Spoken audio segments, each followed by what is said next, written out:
when he was hoping to attract Conservative MPs to join him. That was the gossip, anyway. Also, near the end of the lunch, he talks about David Cameron's speech. This was the much-awaited speech on immigration, just so you know. Anyway, here it is. Hello. Hello. Nigel Farage arrived, neat and relaxed, thirsty for a drink. What would you like? Gin and tonic. Absolutely. Good. Excellent. Very good. Cheers. Cheers. His phone began to ring immediately. Hi. Yeah, fine. Is it true that Elliot's writing Cameron's speech? You are someone who seems to get into scrapes. Yes.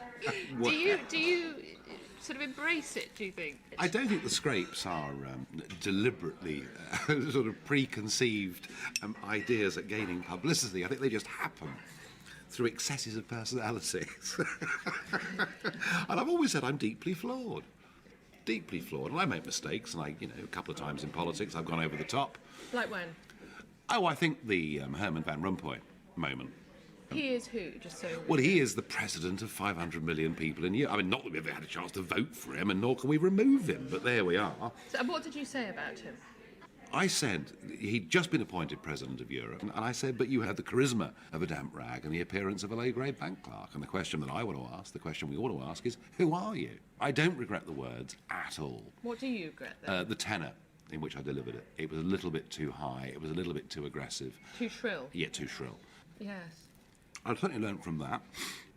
I've learnt not to speak too quickly. Are you talking quite slowly now? Yeah, all very. Maybe you had a slight feeling, having been in the city in that very competitive environment, to be a bit of a show-off.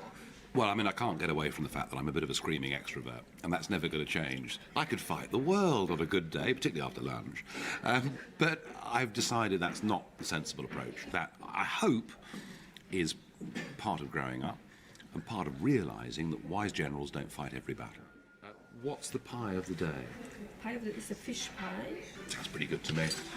Wine? Let's get a red bottle or something, and... Yes. Do you have a preference? I'm not very good at wine. I like it all. Nigel Farage's parents divorced when he was a little boy. He's candid about that, but talking about his father's alcoholism, which he wrote about in his book, he finds less easy. I think we were protected from it to a very great extent, which meant there was even less understanding of why things were happening the way in which they were. Because you didn't see him as much as you might have liked to have done. No, that's right. That's right. We didn't. But I think that... I mean, it wasn't easy going through some of this stuff. It wasn't easy at all. But... And what did your father say when he read it? Not much. Not much. His life has changed massively. Because he stopped drinking, didn't Yeah, he? absolutely. It is a disease for some people, and they have to pack it up completely. And I'm lucky.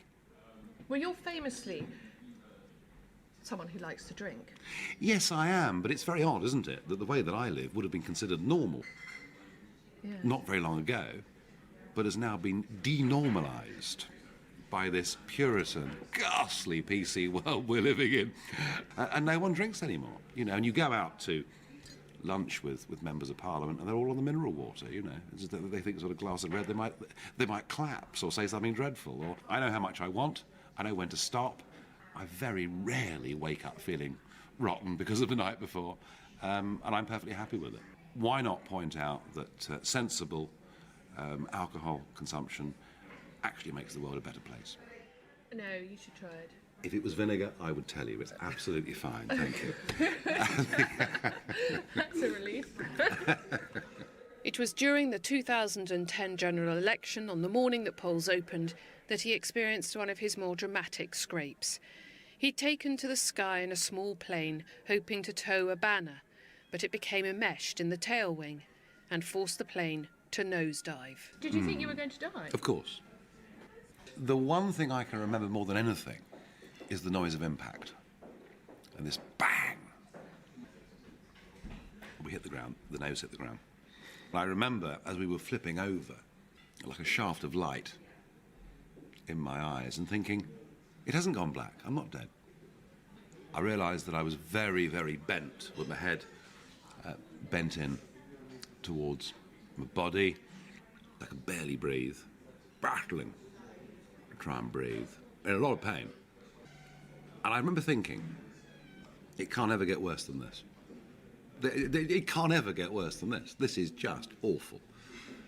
But really the worst feeling was the feeling, well, what if this thing sparks and catches fire? There was lots of fuel around the And you place. could smell it. Oh, overpowering. That was the most frightening thing. Not frightened of dying, that's the easy bit. No, but burning to death, trapped in the wreckage of a plane, I wasn't very keen on that.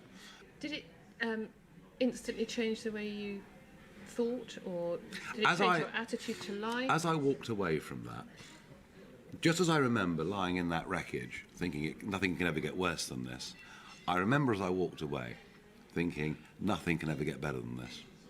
I've survived.